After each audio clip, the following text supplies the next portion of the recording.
Of all the words of mice and men, the saddest are what might have been.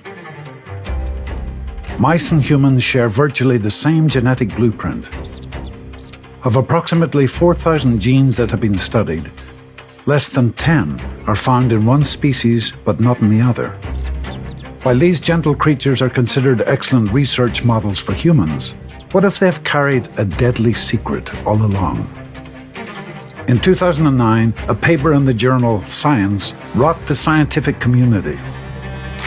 It reported that a deadly virus known as XMRV had infected millions of people and contaminated the global blood supply. The source?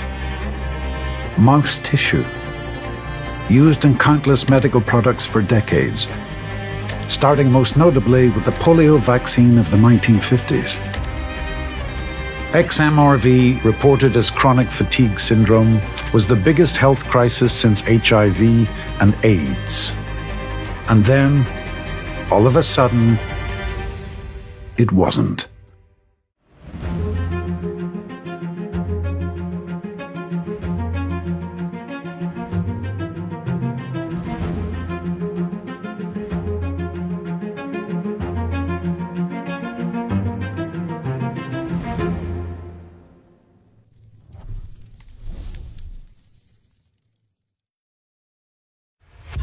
Where did this mouse virus come from? And how did it make its way into the human population? The quick answer is we don't know. However, there is some circumstantial evidence that it made its way into the human population via vaccinations. Specifically, when they were growing the polio virus, they used mouse brain tissue in the petri dish to grow it. So there was a concern that maybe there would be viruses in that tissue which were not pathogenic in the mouse, but would become pathogenic when they made its way into human beings. There's a huge amount of information in the biomedical peer-reviewed literature that the vaccines that we're putting into ourselves contain proteins that are pathogenic. I went back and I looked at the first outbreak of chronic fatigue syndrome in 1934 and 1935 at Los Angeles County Hospital among 198 doctors and nurses who received an early polio vaccine. This vaccine was one of the first to be grown in mouse brain tissue. Our suspicions were validated in 2011 by an article by Ben Burkout in Frontiers in Microbiology, when he and his team were looking at the evidence, and they said the most likely source for this virus making its way into the human population is through the use of vaccines, and specifically the use of mouse tissue as a growth medium for the viruses.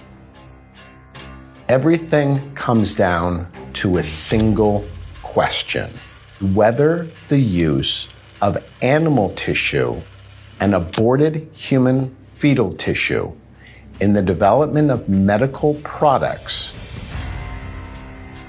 is leading to a viral spillover in our population and causing many chronic diseases. I raised that question to Frank Ruscetti, and I said, what do you think of this question?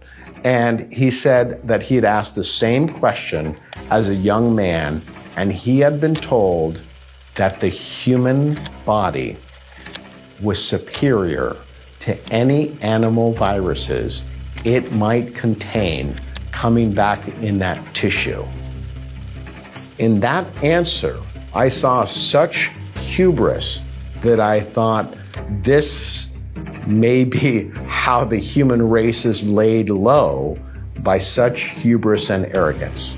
We do have to be careful of assumptions when it comes to the animal-human interface. So the assumption that animal retroviruses will not cross the species barrier is probably 99% correct, but it's the 1% that you get concerned about. Very unlikely to start with. But if it happened, then either two things would happen. The immune system would keep it under control and the virus would not replicate, or the virus would cause a new disease. I believe we're designed to eat animals. I don't believe we're designed to have them injected into our bloodstream. Why do they do it in animals? They do it because they have to develop the disease in animals to test their drugs to treat the disease that are caused by the adjuvant in the vaccine, which is the definition of crazy.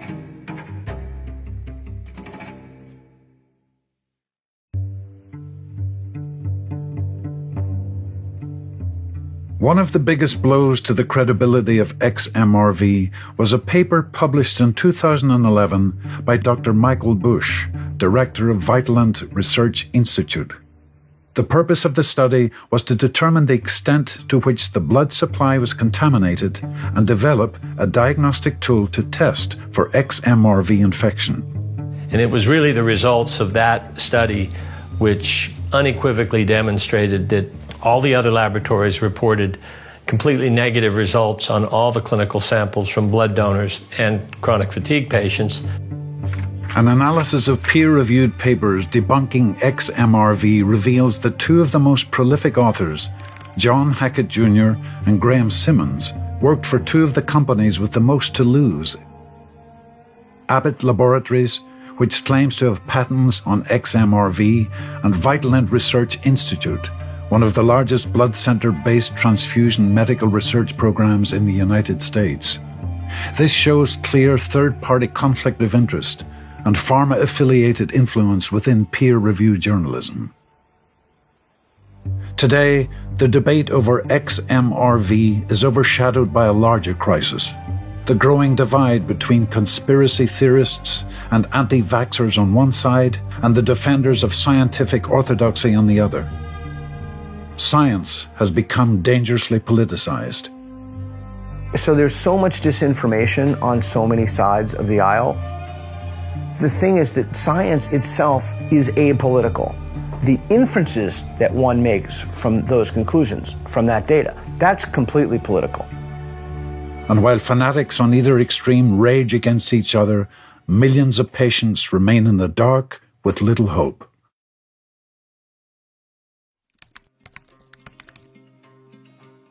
To escape the flood of fake news and propaganda, we turn to science, the last incorruptible defender of objective truth.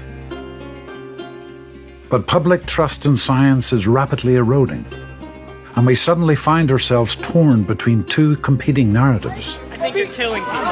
Don't get your vaccine! Come over here, let me cough on you. One side tells us we cannot trust anything. If you have faith in science, it might be hard to understand why people would gather like this while a deadly virus ravages America. We see a large group gathering and more people coming here, anti-vax protesters. If there is risk, there must be choice. The other side demands unconditional submission to our public institutions. Go inside now! Get in the house!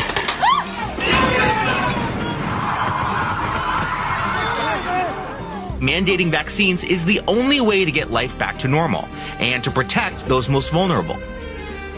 First, they used fear. Since late March, the U.S. has led the world with the most deaths.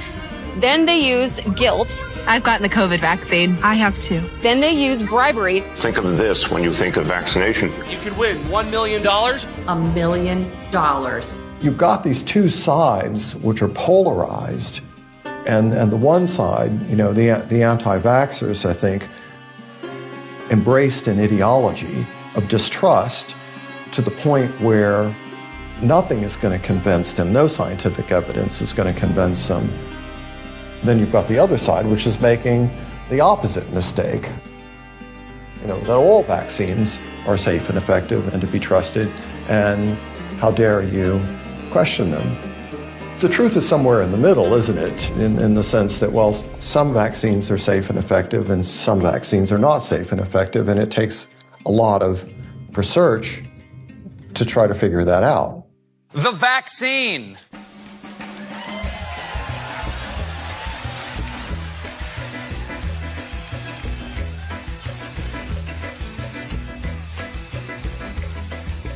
Get the vaccine. Get the vaccine. Just get the vaccine. Grow the up and get the vaccine.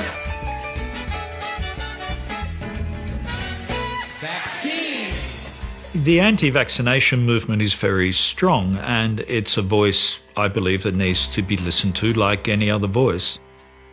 When I was working in industry and for the regulator, I would welcome their view, and I think it's very important to have that view at the table. Whether it's right or wrong really doesn't matter. It's actually important to hear their view.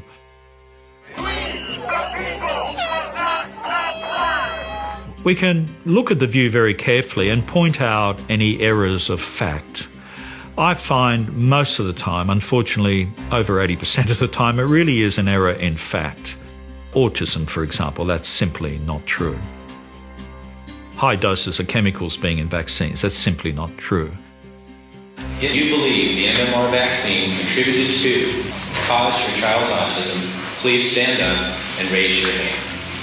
There are thousands of parents who are all saying the same thing, that the triple antigen, MMR, is to blame for their children's autism. That, ironically, is when they added vaccines that contain aluminum hydroxide. They started adding them because the market was saturated with thimerosal. They had, by that time, done the math, and they showed that, there was probably a problem, but they weren't going to tell anyone about it. And there were, secret meetings thereafter, how to hide the data, the VSD. There's a VSD, vaccine safety database, that showed data that was a linear correlation between the amount of thimerosal the child had and the probability of autism. They had data. They had to analyze it for 4 years to make it go away.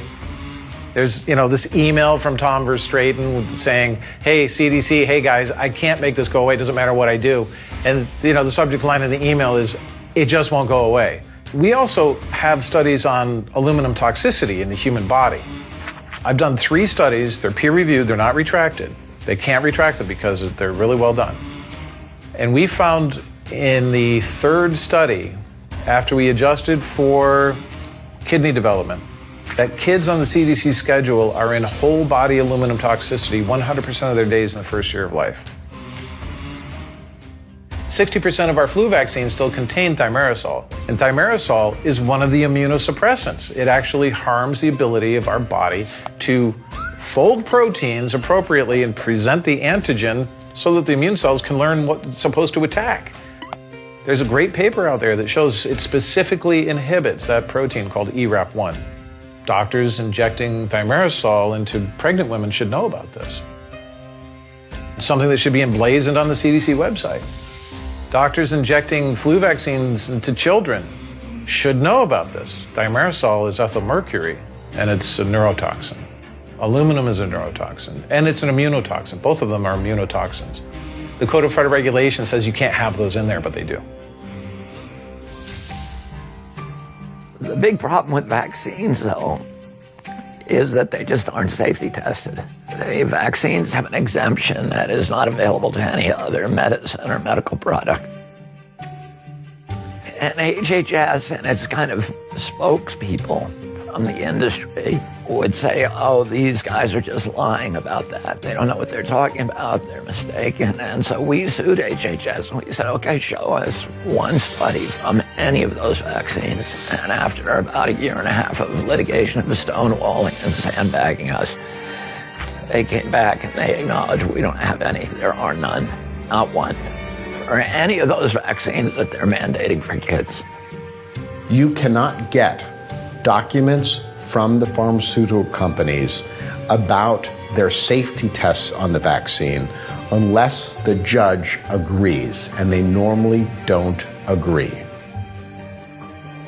The trouble now is all of these vaccines you've got that are mandated have just grown exponentially.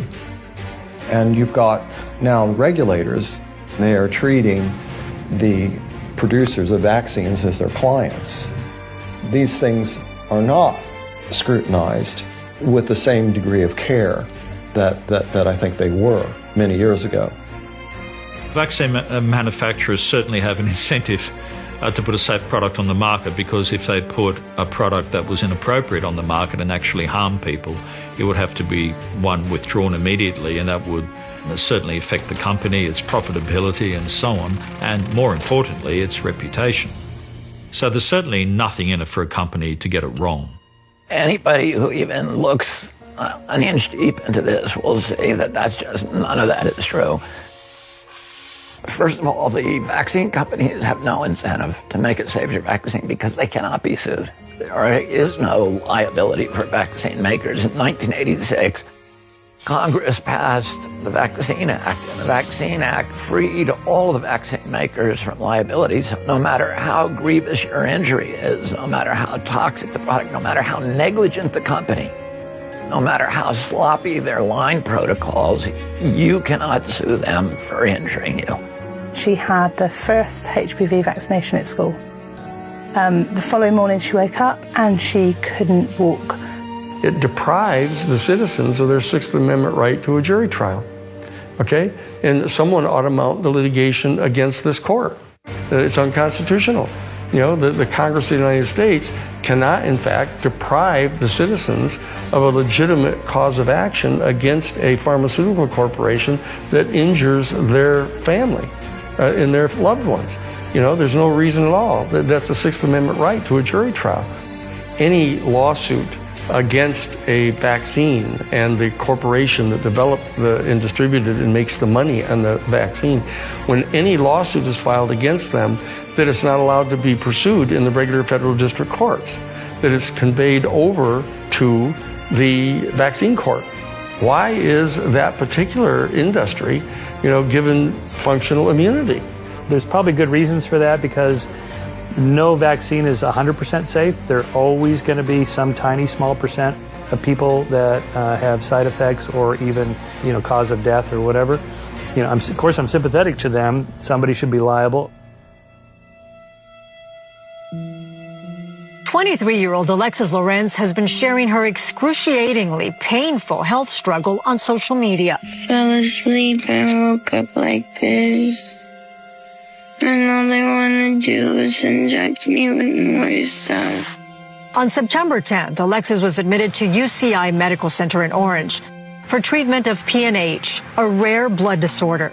What they expressed to me was that in order to get treatment for her pre-existing condition, she needed to be vaccinated in order to continue treatment. And if she didn't abide by getting the vaccinations, they would have to let her go home. I was originally told that I was just going to get the one.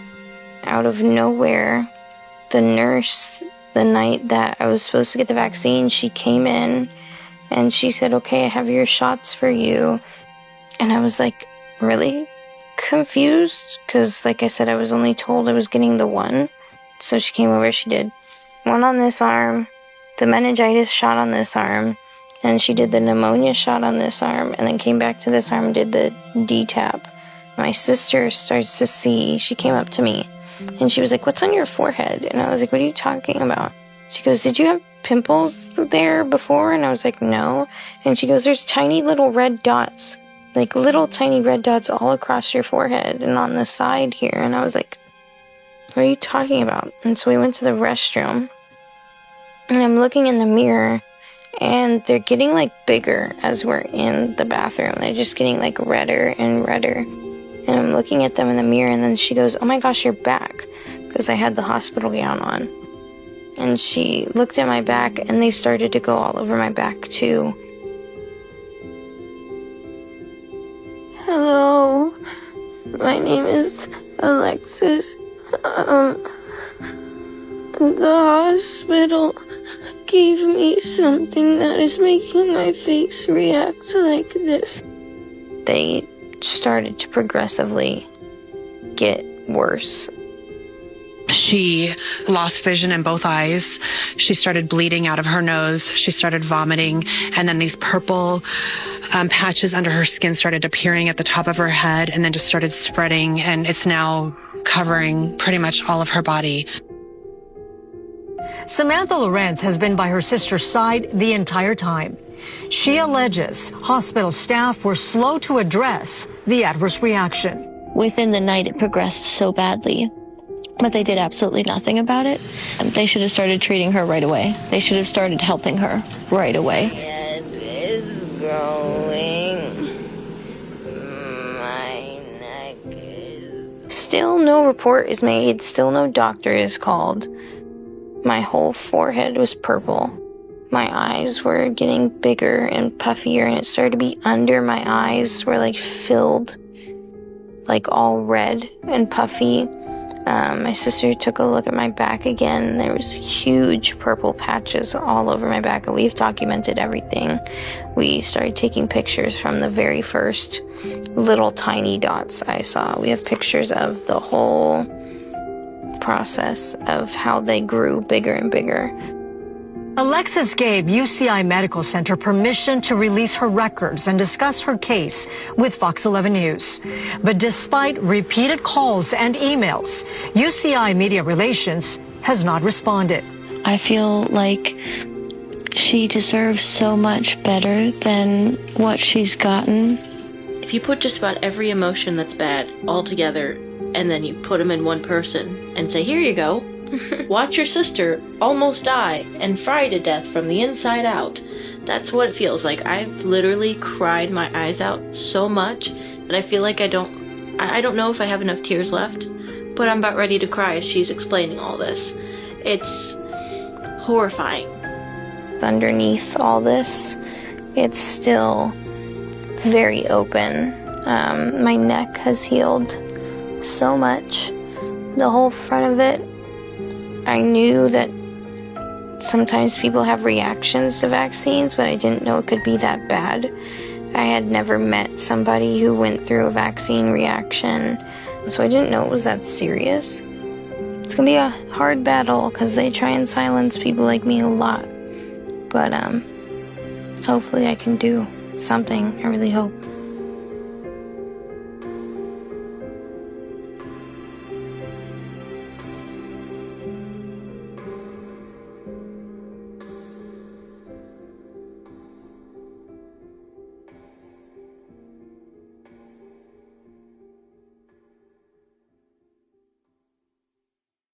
All four of the companies that produce the 72 vaccines are now mandated for our kids. Glaxo, Pfizer, Merck, and Sanofi are all serial convicted felons. Since 2009, those four companies have paid over $30 billion in criminal penalties for falsifying science, for lying to regulators, for bribing, blackmailing doctors, and for killing hundreds of thousands of Americans.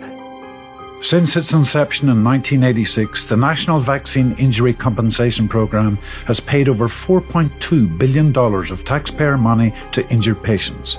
You get these drugs that people are scared enough that they're going to be willing to take, despite the fact that they know that they're going to have side effects.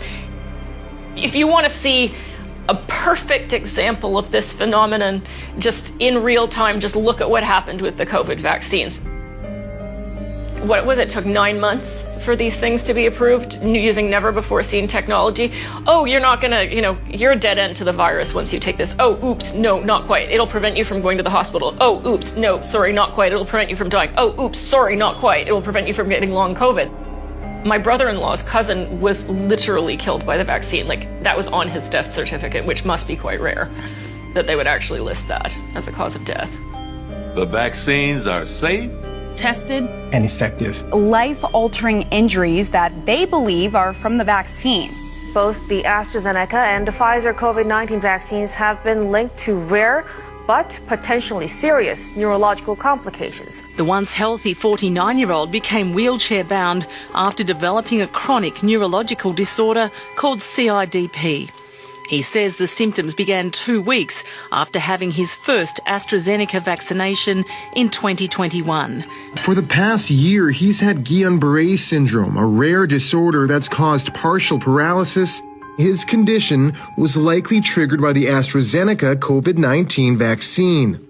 The COVID vaccine by Johnson & Johnson is on pause after a few rare cases of blood clots. 10 days after having his first dose of the vaccine in April 2021, Jamie woke up with a severe headache, started vomiting and had trouble speaking. He was rushed to hospital where he was diagnosed with a clot that was stopping blood draining from his brain, as well as a hemorrhage in the brain itself. Case of blood clots linked to the vaccine. 17 days after receiving the AstraZeneca vaccine. For whatever reason, America's health officials haven't seemed publicly interested in answering a crucial question: how many illnesses and deaths can be attributed to COVID versus the vaccines or some combination? Today, we look at shocking and graphic evidence that independent researchers are trying to make sense of in the absence of helpful guidance from the usual authorities. A mysterious fibrous material being discovered in the veins and arteries of the dead. We're looking at white fibrous clots that have been supplied by embalmers, and they're seeing these all around the world. Embalmers are seeing these clots, and they're seeing them actually in a high percentage of their corpses, unfortunately, John. And they've been seeing mostly over the last 3 years. I actually have a small vial of the clots that I can show the audience live. These clots are almost certainly the cause of death. Yes, I think it's you get this in your system, it's quite obvious it can cause strokes and heart attacks, right? Teenager hospitalized with blood clots, and tonight we are hearing from his mother. The hardest thing was I let him get that shot, and he was healthy and well before, and I was doing my best, and I thought it was the right thing to do, and I don't want to discourage any parents from not doing that. You know, you can't help but question it when it all goes wrong. Iatrogenic illness, generally defined, is any illness or disease that comes from the application of medicine. The number 3 cause of death just before COVID was caused by medical errors, iatrogenic illness. People don't know that word, but it's a very powerful word worth knowing and adding to your vocabulary. They have a couple of what we call perverse incentives that actually encourage bad behavior. The only way that you can sue a vaccine company under VICA, under the Vaccine Act, is if they know of an injury that's caused by their product and they fail to warn on their manufacturer's insert. So they actually, from the beginning, have a huge incentive to not know about the injuries that are caused by their product.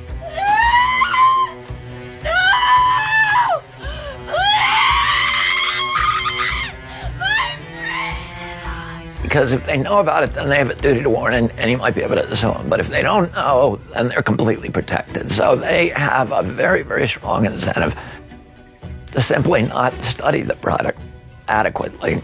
These companies make between $44 and $60 billion a year on vaccines.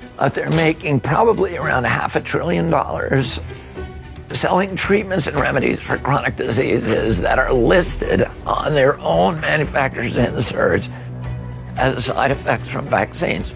54% of young adults have a lifetime chronic illness that they're going to need pharmaceutical products for. So it's a great business model, but it's atrocious and it's unhealthy.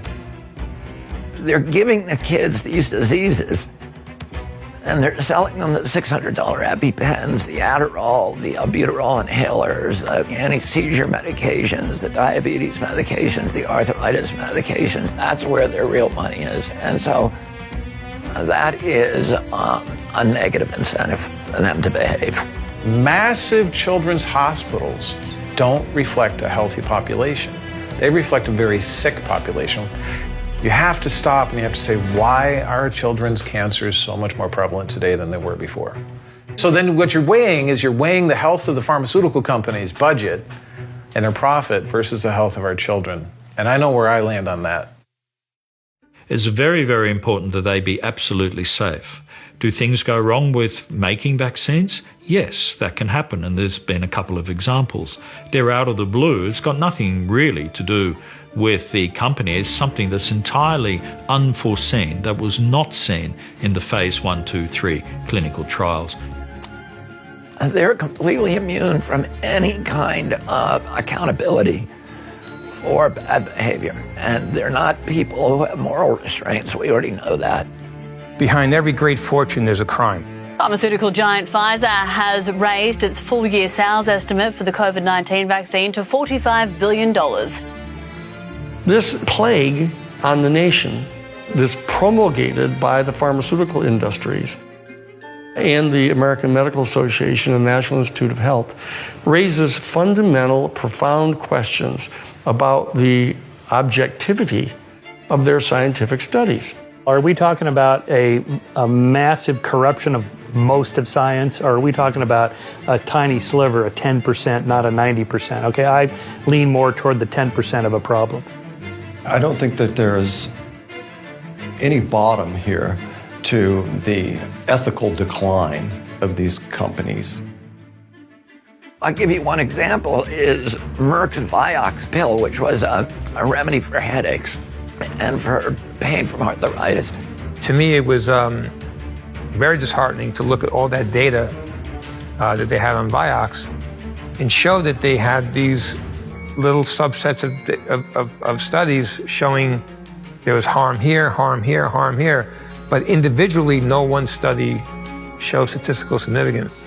But when you put it all together, you realize there was harm going on.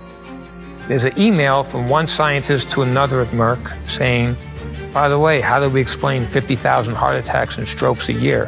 His response was, well, it's an arthritis drug. Most people who have arthritis are old. Old people have strokes and heart attacks. They'll buy it. Not worried. And the company knew what it was doing.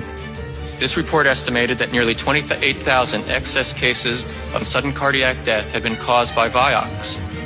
We are voluntarily withdrawing Vioxx effective today. And we're taking this action because we believe it best serves the interest of patients. We believe it would have been possible to continue to market Vioxx with labeling that would incorporate these new data. We changed the law in our country in 1997 to allow, for the first time, pharmaceutical companies to advertise drugs directly to the consumers on television. And everybody knows it's a bad idea. The American Medical Association, everybody's against it. But now it's become the dominant advertising oeuvre on American television.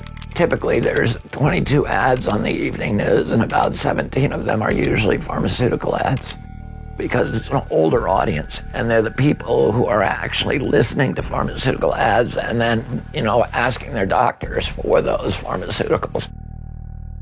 We can't sort of sort out all of these messages, that we're receiving to sort of differentiate which ones are science and which ones are pseudoscience, which ones are marketing claims, and which ones are genuinely scientific claims.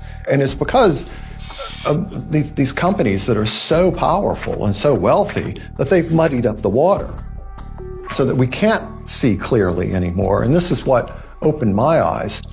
Coca-Cola funded the Global Energy Balance Network, a completely bogus organization to say that sugar is fine, to downplay the problems with sugar. We see the same models from the tobacco industry do this. Well, the soda giant donated millions to spread the message that Americans pay too much attention to what they eat and drink. We know that, like Coca-Cola, that there are bogus, almost manufacturing knowledge. Well, unfortunately, or maybe fortunately, I think that we can't really let anybody else do the work for ourselves. We can't trust the media 100%. People need to be much more comfortable, I hate to use this term, but doing their own research rather than believing everything that they hear. The advantage they get from that advertisement is not only do they get a big audience that is, that's relevant to sales of their product, but they also get to dictate content. They have turned our, once proud television journalists into pharmaceutical reps. The fact is, people don't trust not only the national news media anymore, they don't trust the scientific community. The scientific community that is ostensibly the paragon of objectivity and scientific verification has in fact prostituted itself on the altar of American capitalism, which is completely irresponsible morally. The owners of the stock are completely immunized legally against any personal liability. The management and the board of directors are immunized against any personal liability. And what they're engaged in is maximizing the profits. So it's the race to the ethical bottom. So what is peer review? Okay, so peer review is when somebody writes an article and submits that article to a reputable scientific journal. The editor of a journal will make a decision about whether or not they want to review it. If they say no, that's called desk rejected. So the editor will say this is out of scope, or we don't have enough people to review this, or what have you. If the journal editor says yes, that gets sent off to experts in the field. And there are usually, but not always, 3 experts who review the piece and they make a decision. Is this suitable for publication? There's only 3 things that one can say. Yes, it is. No, it isn't.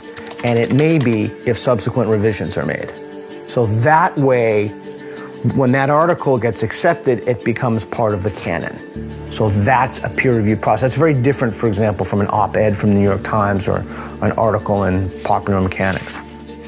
Virtually all of the editors of the major journals, including Richard Horton of Lancet and Marcia Engel of New England Journal of Medicine, John Ioannidis from Stanford, all of them say that the journals have now devolved into marketing propaganda vessels for the pharmaceutical industry, because the pharma pays, 80 to 95% of their costs from advertising and from reprints. Pharma runs the journals.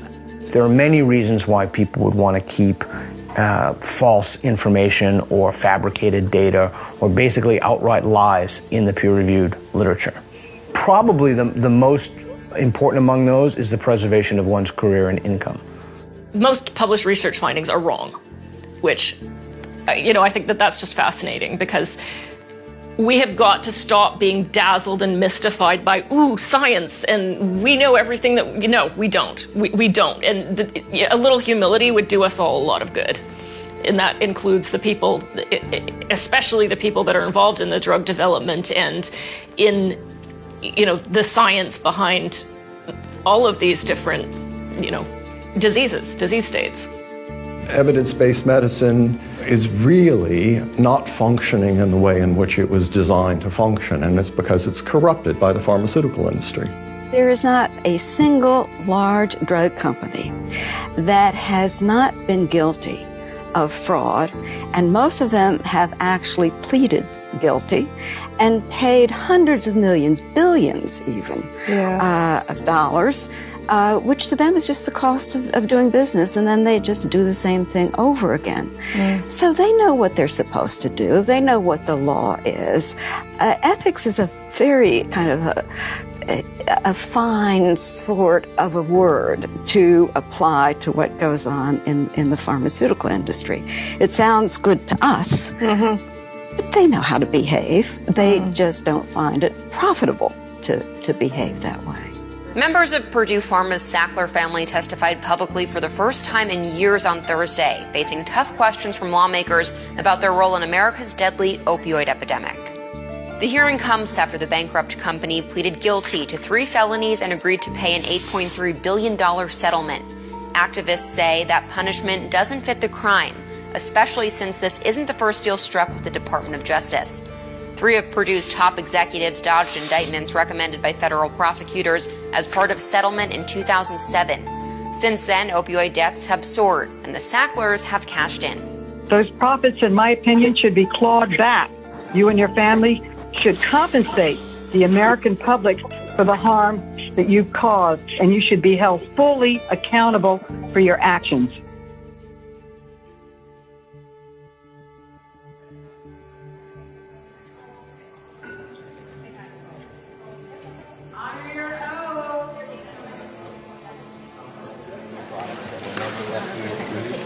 Grandmother's dead because of you. 28. Traitor. The Select Subcommittee on the Coronavirus Pandemic will come to order. I want to welcome everyone this morning. Welcome, Dr. Fauci. Do you solemnly swear or affirm that the testimony that you are about to give is the truth, the whole truth, and nothing but the truth, so help you God? Thank you. Let the record show that the witness answered in the affirmative. Dr. Anthony Fauci. He built himself an empire, and that empire grew. And he wielded negative influence over people that disagreed with him scientifically. People don't understand this. Tony Fauci is one of the most powerful people in the world in science. He's arguably the most powerful. Dr. Fauci, whether intentional or not, you became so powerful that any disagreements the public had with you were forbidden and censored on social and most legacy media time and time again. The head of Facebook and Instagram's parent company, Meta, says in 2021 he was pressured to censor social media content about the pandemic. Senior officials from the Biden administration, including the White House, repeatedly pressured our teams for months to censor certain COVID-19 content, including humor and satire, and expressed a lot of frustration with our teams when we didn't agree. So this is a communication on July 16th, 2021. Nick Clegg, Joel Kaplan, Sheryl Sandberg, Mark Zuckerberg. They're certainly feeling the pressure to downplay any lab leak theory and go with the natural origin theory. They pushed us super hard to take down things that were true, right? I mean, they basically pushed us and said, you know, anything that says that vaccines might have side effects, you basically need to take down. The social media sites, which are censoring information that criticizes this pharmaceutical product, many of them are making billions of dollars on vaccines, on the products that they're protecting. Google essentially is a vaccine company. Google's a subsidiary of Alphabet and Verily, and its sister subsidiaries, actually 4 of them, make different kinds of vaccines, make vaccines for colon cancer, for flu, for COVID, etc. So Google has agreements with all of the vaccine companies. It has, for example, a $760 million agreement partnership with Glaxo, and to mine medical information from Google's users and use that information to formulate drugs and to sell drugs. And so, you know, it's a partnership, and their closest partners are pharmaceutical companies. It's been insinuated that it's only politicians, only bloggers, only conspiracy theorists are disagreeing with you. I want to point out that I'm probably the only member of Congress that actually treated patients from the very beginning to the very end of the pandemic. And in 2020, I was censored. My medical license was threatened because I disagreed with bureaucrats. Any dissent surrounding COVID-19 treatments, mask mandates, and any public policy surrounding the pandemic was immediately labeled as anti-science. You believed an institutional should make it hard for people to live their lives. Run the audio clip on that, please. Once people feel empowered and protected legally, you are going to have schools, universities, and colleges are going to say, you want to come to this college, buddy? You're going to get vaccinated. Lady, you're going to get vaccinated. Yeah. Big corporations like Amazon and Facebook and all of those others are going to say, you want to work for us, you get vaccinated. And it's been proven that when you make it difficult for people in their lives, they lose their ideological bullshit and they get vaccinated. Thank you. Are all objections to COVID vaccinations ideological bullshit, Dr. Fauci? Billions of dollars have been funding these animal experiments, both here domestically and in foreign lands. I'm very troubled by the cruel, horrific animal research that has been done on U.S. land and in foreign laboratories. Taxpayers are footing the bill for billions of dollars. They are being injected with ticks. They are murdered after just a few months. Piglets, rabbits, you name it. FDA is saying we no longer need to be testing human medications on animals, that there's other ways to achieve this. The animal experiments that are conducted by and funded by NIH go through strict regulatory processes of the treatment of animals, the humane treatment of animals. Well, they're not very humane, and I will say, as the former director, you signed off on these experiments. If there's no further business without objection, the Select Subcommittee stands adjourned. He is the poster child for agency capture. He is not there to find out where chronic disease is coming from. That is his job. When he took over that agency in '84, the chronic disease rate in American children was 12.8%, according to HHS. By 2006, it was 54%. under his watch. And his job is to stop that from happening. His career is defined by increase in autoimmunity, increase in chronic illness. But he does not spend a penny, not a penny, looking for those answers. He spends virtually all that money developing drugs, which NIH then licenses or sells to the pharmaceutical industry for profit. Virtually 100% of the new pharmaceutical drugs that have been approved since 2006 have come out of his agency originally.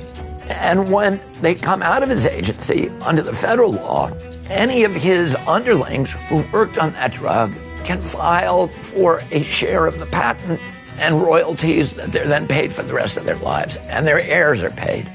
So there's not a person at AID that would ever say that Anthony Fauci wasn't successful in bringing money in. He brought in all kinds of money, even money that he didn't deserve to bring in because he didn't do the science to bring it in. Tony Fauci has been involved in many, many other really horrendous scandals. In 2002, his agency was investigated for human experimentation that he supervised on Black and Hispanic children. And I'm talking about the most barbaric, brutal experiments that you can possibly imagine. This Catholic-run home, the Incarnation Children's Centre in Harlem, is where many HIV children end up if their parents or guardians refuse to medicate them. For years, it was the centre of highly controversial and secretive drug trials on orphans and foster children as young as 3 months old. Where he was collaborating with Glaxo and with the other big pharmaceutical companies to develop HIV drugs, and these drugs are enormously toxic. They cause agonizing pain, and he was testing them on orphans and foster children without any supervision. The children would fight. They would refuse to take them because the vaccines were causing them so much agony. We found documentation listing some of the experiments carried out on HIV children at the home. One was for treating herpes. Another involved giving children double doses of the measles vaccine. And yet others involved whole cocktails of drugs with side effects admitted by the manufacturers, including severe stomach pain, muscle wastage, organ failure, and many more. There's nobody between them and Tony Fauci. And Fauci and his agency would force those kids, the ones who refuse and said, I'm not going to take any more of that drug, it makes me too sick, to go to Columbia Presbyterian Hospital and have tubes forcibly installed in their stomachs so that they could pump the drugs directly into those children's stomachs. BBC did a documentary on those experiments. Congress did an investigation. They found out that Fauci's agency had broken every law. And because the law requires that when you take a foster kid and you involve him in a drug experiment, that he has a guardian to make sure he's not abused. And Fauci just got rid of all the guardians and let those companies do whatever they wanted to those children. That is the biggest betrayal of those children. They don't have anyone but the city agency that is their guardian on paper, but not in human ways. Oh, he should be in prison for what he did to those babies and those little kids. And anybody who looks at that BBC documentary and hears the interviews with these children and hears what Fauci did to them from their point of view would not be sad if he was put in prison. President Eisenhower used his final moments in office in 1961 to warn the public of the undue power and influence of the military-industrial complex. The past decades have seen the rise of another kind of private industrial complex with an equally troubling influence on public policy, the pharmaceutical industrial complex. This is the whole idea of fascism. It is to have the instrumentalities of the state put at the disposal of the major corporations. With its tentacles wrapped around peer-reviewed publications, regulators, and the U.S. corporate media dependent on their advertising dollars. You have to understand this. So, the pharmaceutical industry is probably now what the defense industry was 40 years ago, in the billions, if not trillions of dollars.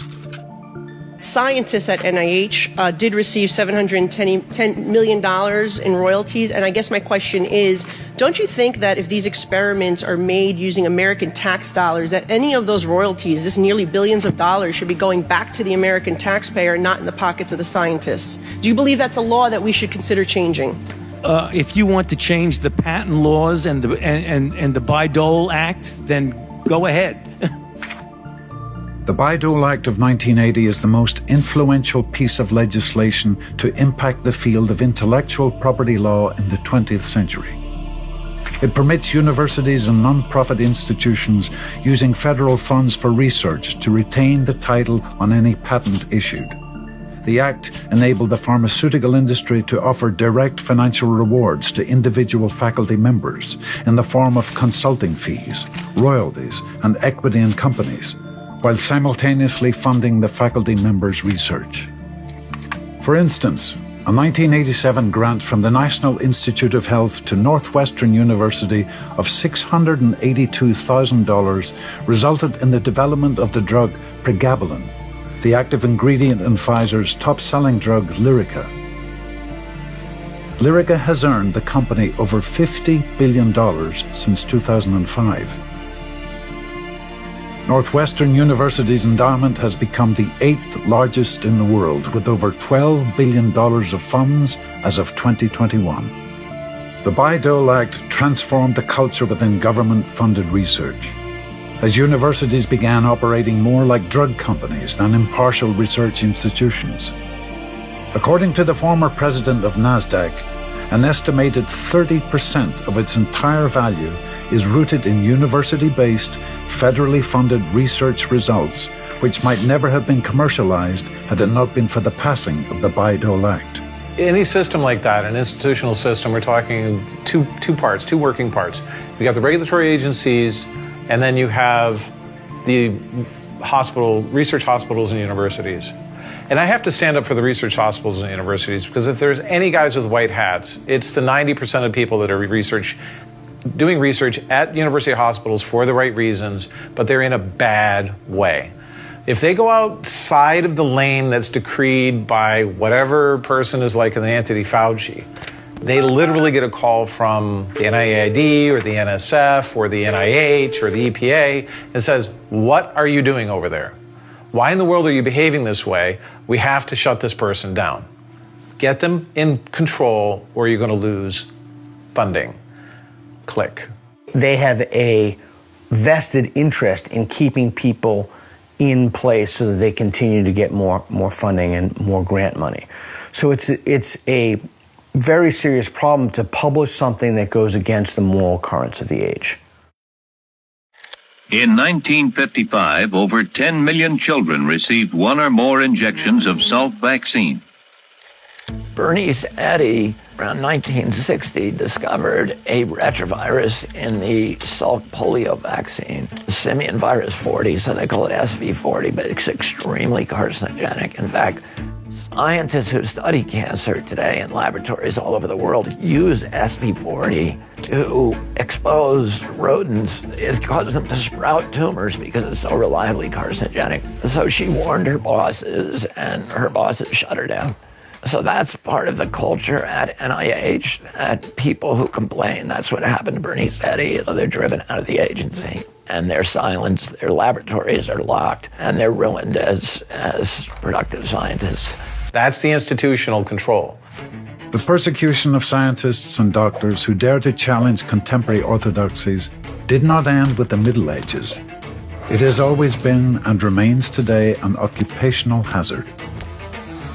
Social scientists call this the Semmelweis reflex. In 1847, Dr. Ignaz Semmelweis was an assistant professor at the Vienna General Hospital's maternity clinic, where around 10% of women died from birth bed fever. He developed a theory that cleanliness could mitigate the transmission of illness, so he introduced the practice of mandatory hand washing between performing autopsies and delivering babies. After implementing this practice, the rate of fatality immediately dropped to around 1%, and Semmelweis published these findings. Rather than building a statue in his honor, the medical community expelled the doctor from their profession. His former colleagues even tricked Dr. Semmelweis into visiting a mental institution in 1865 and had him committed against his will. Semmelweis died mysteriously 2 weeks later. A decade afterwards, Louis Pasteur's germ theory and Joseph Lister's work on hospital sanitation completely vindicated Semmelweis's ideas.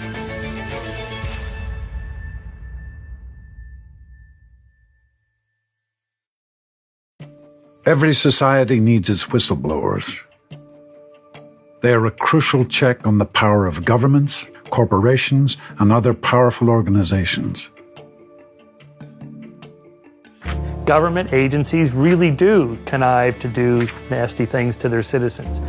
Big corporations really do cheat the system to try to gain profit. This happens a lot, just enough that when you hear a conspiracy theory, you got to think, yeah, okay, I'm going to at least consider the idea, all right? So I'm sympathetic to that. It began in August 2021. As the country responded to the pandemic, the Department of Defense ordered all service members to get vaccinated against COVID-19. To date, we've administered over 3.3 million doses to eligible DoD personnel, with 58% of our active duty service members having had at least one dose. The vaccine was said to be fully approved by the FDA, or so it appeared. Sam Shumate, a recently retired chief warrant officer with over 20 years in the U.S. Army, alongside other courageous whistleblowers, would not stand silent. For the last 4 years, I've been working along with some other folks to push back against a lot of unlawful activity that took place. My name is Lieutenant Colonel Teresa Long. I am an aerospace and occupational medicine physician in the United States Army. I hold a master's in public health. I'm responsible for overseeing anywhere between 3,600 and 4,000 service members on our post. These whistleblowers exposed the truth. Service members, coerced into taking vaccines falsely labeled as FDA approved, were subjected to medical products that violated the law. The person who pushed the vaccine onto the Department of Defense was Terry Aderam, acting Under Secretary of Defense for Defense Health Agency, and she was the one who pushed out the memo that stated that the EUA and the FDA versions of Pfizer's vaccine could be and will be used interchangeably. She had absolutely no legal basis to make such a statement. There are a ton of statutes that were violated here. But ultimately, U.S. Code 1107 Alpha governs the administration of any kind of experimental drug on Department of Defense personnel. What's an example of leveraging policy to promote vaccine take rates? Sure. As said in the memo. Sure. Our commanders have wide authority to use personnel policies. One case I know of was a service member who was stationed in Korea, and his mom was dying of cancer, and he was about to get on a plane and come home to visit his mom. And they stopped him at the airport and they said, "You can't get on that plane unless you get vaccinated." He said no. And they went to him week after week. "Hey, how's mom doing? You want to ever see mom again? You got to get vaccinated." They didn't let him go home until after his mom died. They have control over leave, so they can give liberal leave, for example, to those who get vaccinated. The president is the only person who could have mandated this legally. He would have had to have done so under some sort of national security purview. So it specifically states that national security has to have been compromised to a point where not taking the vaccine is more of a threat than whatever the national security issue is. So a lot of people interpret that as some sort of war or contingency or whatever. But that was never done. The president never waived a service member's informed consent. The Secretary of Defense pushed through a memo that stated the vaccine could only be administered under mandate if it was FDA approved. These were not harmless mistakes, not bureaucratic oversights. This was a deliberate violation of U.S. law. On August 23, 2021, Pfizer's Comirnaty was licensed. It was given its BLA licensing. The people that were ordering Comirnaty after it appeared on the scene, after May 21st of 2021, the first proponent to do this was the Coast Guard. They were the first ones to identify this batch, lot number 1331, that was coming out of what they claimed was Fort Detrick. Okay, so we had some people run this down, and Chad Coppin, Lieutenant 03 type in the Coast Guard, was one of the individuals. He was the individual who ran this information down. What he found out after contacting Pfizer themselves and telling them the batch number, he has it on audio, we have evidence of this, is they stated that was actually produced in France. Thank you for calling Pfizer. Yeah, hi. I had a question about a lot number of a product that my medical staff had provided for me, and I was trying to figure out the manufacturing location and dates for it. What's that lot number? The lot number is FW1331. I think I found it. It's manufactured in France. Just France? Just France. Is there any way to track any shipping or locations it came through? No, sir. The issue is you cannot just make this drug anywhere you want. It has to be approved and made in BLA authorized facilities. That's a felony. That's fraud. So this is an article from the Washington Times. This is, it says, Team Biden must pay for using military as lab rats for COVID-19 shots. Service members should never be experimented on. I think a lot of people have to understand clinical research trials are extremely expensive for a pharmaceutical company. You're looking at hundreds of millions, sometimes billions of dollars to do the clinical research, to get a drug to market. So imagine how alluring it is to use service members where you have a single electronic medical record system. You're not paying for their labs, you're not paying for their imaging, and you're not paying for any disability that occurs in the course of a clinical research trial. I finally went into the Defense Medical Epidemiology database, and I found just catastrophic data. I ran ICD codes for hyperthyroidism, thyroid cancer, all of those skyrocketing. We have substantial data showing that we saw, for example, miscarriages increased by 300% over the 5-year average, almost 300% increase in cancer over the 5-year average.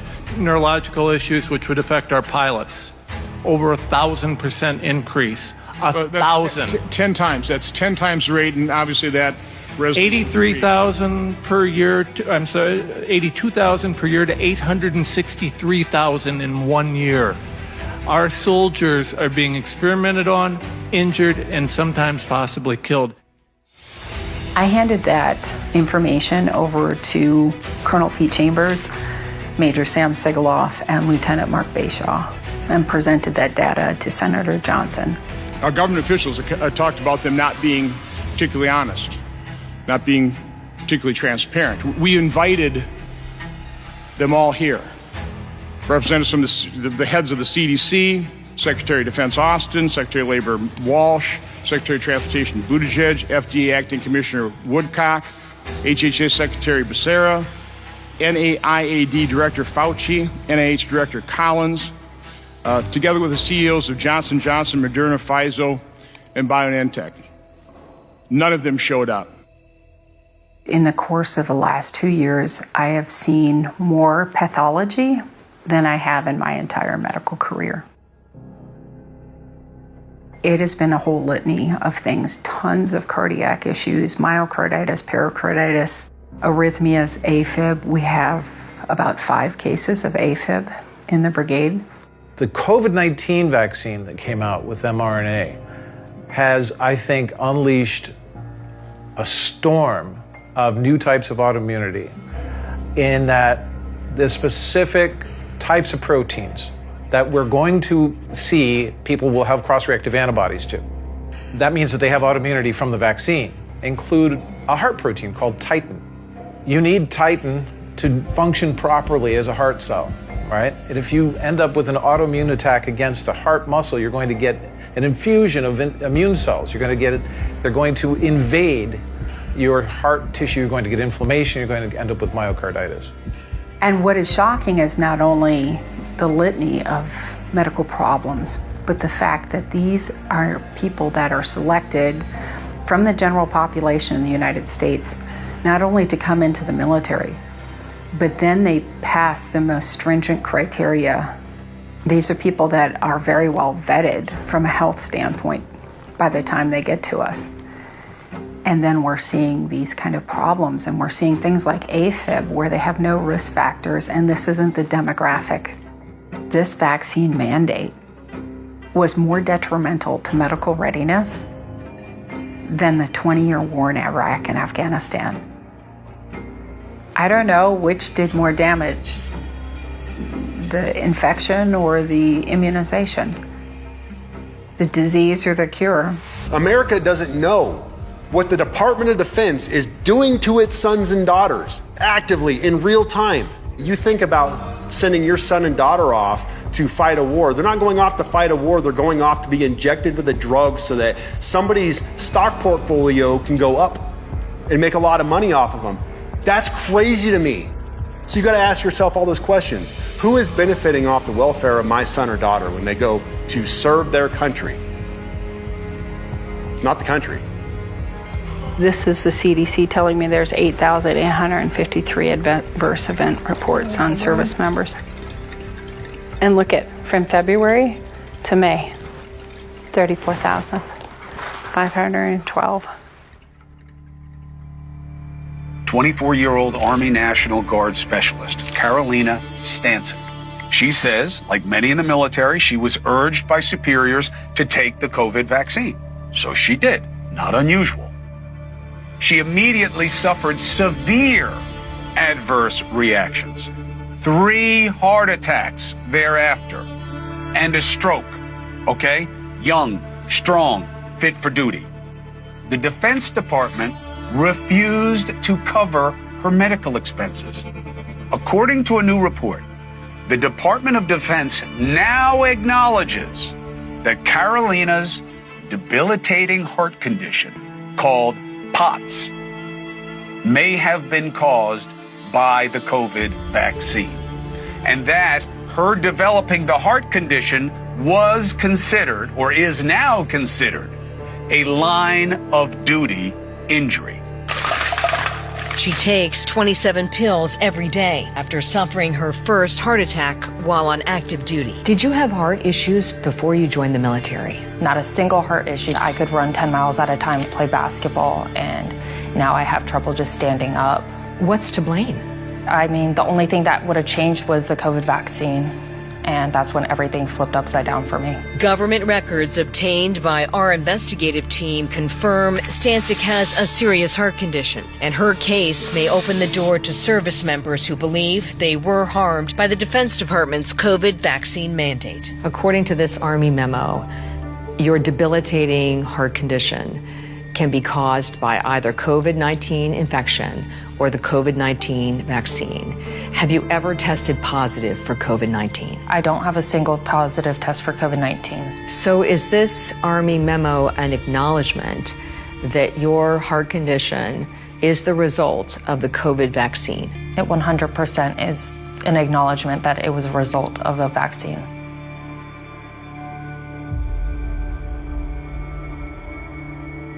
How do you feel about the science now, though? Well, so I will say this.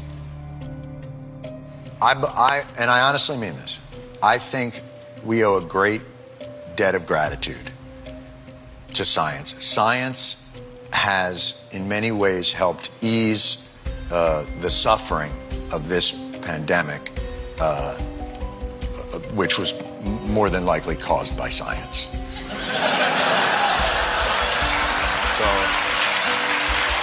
And that's kind of...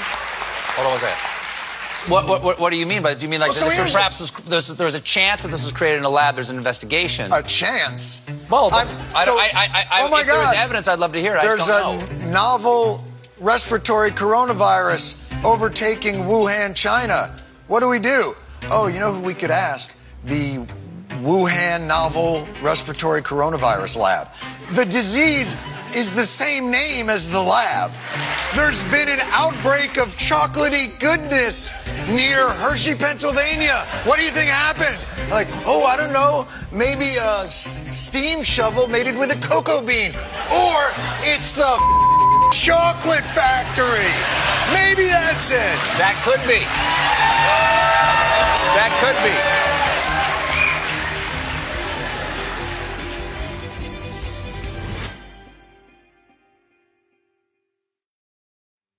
The Select Subcommittee on the Coronavirus Pandemic will come to order.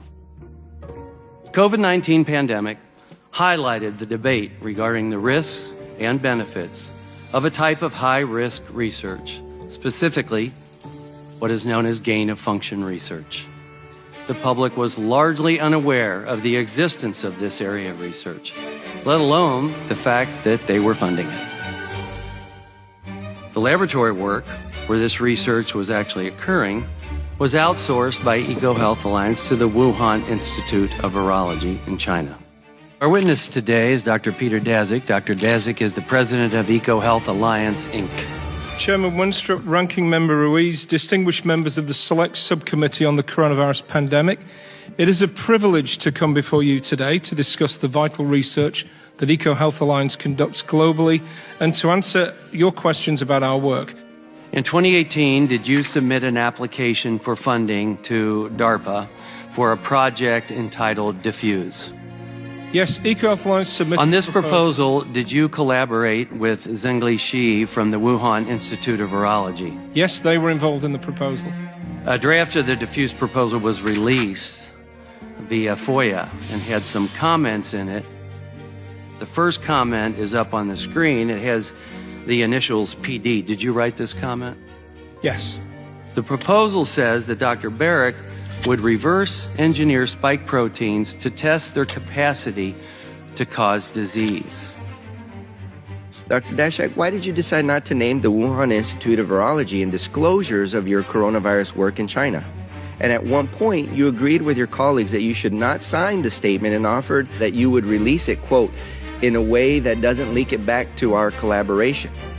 We've done extensive work with multiple organizations in China. Yeah, multiple organizations in China is a way to skirt around the fact that it was Wuhan. 20 years of research. It's Wuhan. I mean, the one lab that we're interested in here is Wuhan. Dr. Daszak, you know, your responses here are unsatisfactory. You're explaining things to your convenience to avoid the consequences. So, that's concerning. That is very concerning. So we cannot just blindly trust the scientists. Everyone on here, on this subcommittee, supports good research. This, however, has not been good research. EcoHealth made misleading statements in an effort to benefit yourself and your organization's financial interests and reputation. And if there's no further business, without objection, the Select Subcommittee stands adjourned. The House released a 500-page report on COVID-19 pandemic. Key findings: COVID-19 likely originated from a lab-related incident in Wuhan, China. Crazy. You get banned from YouTube for saying that. Banned. All the conspiracy theorists were correct.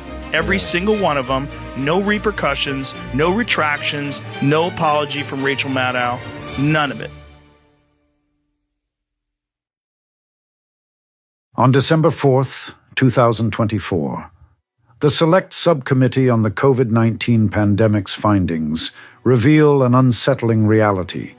The origins of the COVID-19 outbreak traced back to a catastrophic laboratory accident in Wuhan, China. The National Institutes of Health, NIH, led by Dr. Francis Collins, avoided taking responsibility bypassed oversight and intentionally misled Congress, the American people, and the global community. They withheld crucial information about their activities and funding connections to gain-of-function research conducted at the Wuhan Institute of Virology. The policies, the mismanagement, and the corruption involved in the COVID-19 scandal has left scars that will take generations to heal. The COVID-19 lockdowns led to over 70,000 locally owned businesses permanently closing their doors for good. These were family-run neighborhood hubs and community gathering places.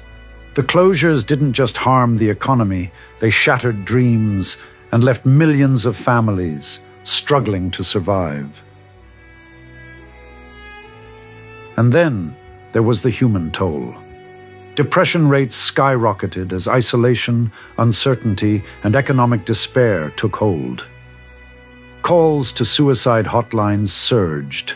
Thousands of lives were lost, not to the virus, but to the mental anguish brought on by these harsh restrictions.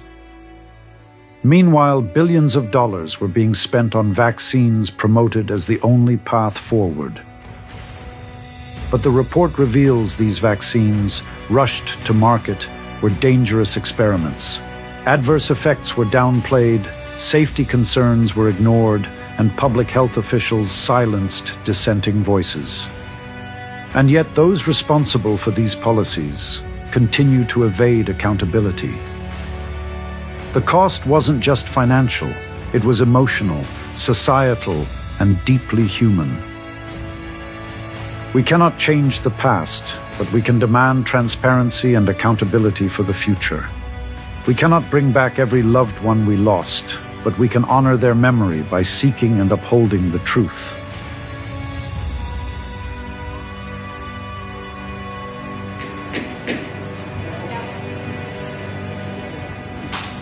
Mr. Kennedy, congratulations on your nomination. Thank you, Mr. Chairman. Ms. Kennedy, I think I've come to know what's in your heart. I think I know the personal and political price you've paid for this decision. When I launched my campaign, it was about uniting Americans, Democrats and Republicans. There's no issue that should unite us more than this chronic health epidemic. There's no such thing as Republican children or Democratic children. These are our kids. 66% of them are damaged. I know what a healthy kid looks like, because I had so many of them in my family. I didn't know anybody with a food allergy growing up, peanut allergy. Why do 5 of my kids have allergies?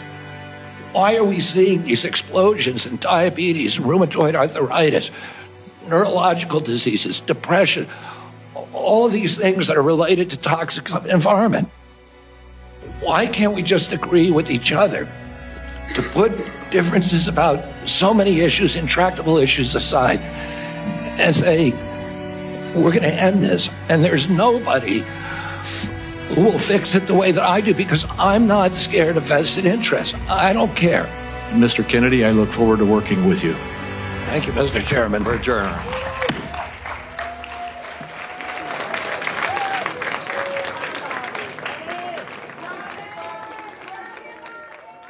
We have to restructure in a radical way so that the way that public health interacts with medicine and the way that medicine interacts with patients and the way that patients can approach pathways to health is unrecognizably different from the way that it is right now. One of the things that people need to understand is that there's a scientific elite that exists above presidents and prime ministers, and they really don't like telling their leaders what they're doing in their labs. And what we need to do as the public is keep asking them questions.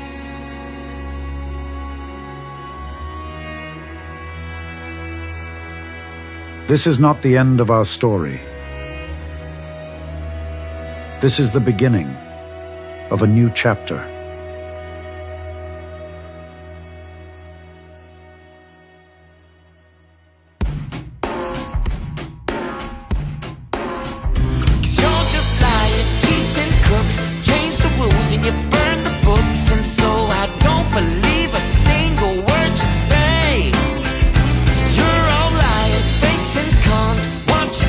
We want you gone.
Serious side effects may include pancreatitis. Gallbladder problems may occur. Tell your provider about vision problems or changes. Serious side effects may include ketoacidosis that may be fatal, dehydration that can lead to sudden worsening of kidney function. Serious side effects can include allergic reactions, liver problems, and issues with HIV medicines. Blood clots that can lead to death have also occurred. Talk to your doctor right away if you notice pain or swelling in your arms or legs, shortness of breath, chest pain, or rapid breathing or heart rate. Tell your doctor right away if symptoms of a serious side effect occur, including confusion, dizziness or loss of balance, trouble talking or walking, numbness or tingling in the hands or feet, weakness in the arms or legs, fever, rash, chills, breathing problems, cough, urine or eyesight changes, tiredness, severe stomach pain, mouth sores, vomiting, nausea, or diarrhea. Serious risks include blood clots, stroke, and heart attack, which can be fatal. Other serious risks are liver problems, high blood pressure, changes in the sugar and fat levels in your blood, headache, and irregular vaginal bleeding. May cause serious side effects, including penile fracture or other serious injury during an erection, and severe allergic reactions, including anaphylaxis. Seek help if you have any of these symptoms. Tell your doctor right away if your diarrhea worsens while taking Xifaxan, as this may be a sign of a serious or even fatal condition. Abnormal behaviors may include aggressiveness, confusion, agitation, or hallucinations. Call your doctor if your breathing problems worsen, or you have chest pain, mouth or tongue swelling, problems urinating, hives, vision changes, or eye pain. Alert your doctor right away, as difficulty swallowing, speaking, breathing, eye problems, or muscle weakness can be signs of a life-threatening condition. Side effects may include allergic reactions, neck and injection site pain, fatigue, and headache. Call your doctor if worsened breathing, chest pain, mouth or tongue swelling, problems urinating, vision changes, or eye pain occur. Call your doctor right away or get emergency help if you feel faint, dizzy, or confused. Abilify Maintena can cause serious side effects, increased risk of death or stroke. Call your doctor about fever, stiff muscles and confusion, which could be life-threatening, or uncontrolled body movements, which may not go away. Call your doctor right away or get emergency help if you feel faint, dizzy, or confused, or if your breathing gets much slower than is normal for you. These can be signs of an overdose or other serious problems. Serious side effects may include tendon or ligament damage, which may cause it to break or weaken and may require surgery. Seizures, severe increases in blood pressure, manic episodes, unusual behaviors, visual problems, including glaucoma, and severe allergic reactions can occur. May cause serious side effects that can be life-threatening, including pancreatitis. Stop taking it and call your prescriber right away if you have severe pain in your abdomen that will not go away, or from your abdomen to your back, with or without vomiting. Walking, eating, driving, or engaging in other activities while asleep without remembering it the next day have been reported. Sudden back pain reactions and fainting can happen after treatment. Tell your doctor if you have a bleeding condition or take blood thinners, as risk of bleeding or bruising at the treatment site is increased. Watching Plague of Corruption may result in unexpected side effects, such as acute skepticism of pharmaceutical narratives, sudden onset of independent research, heightened critical reasoning, and an irresistible urge to question medical authority. If you or a loved one suspect Plague of Corruption could be right for you, consult your healthcare provider immediately. Bring the film, demand a second opinion, and ask for details they won't tell you first.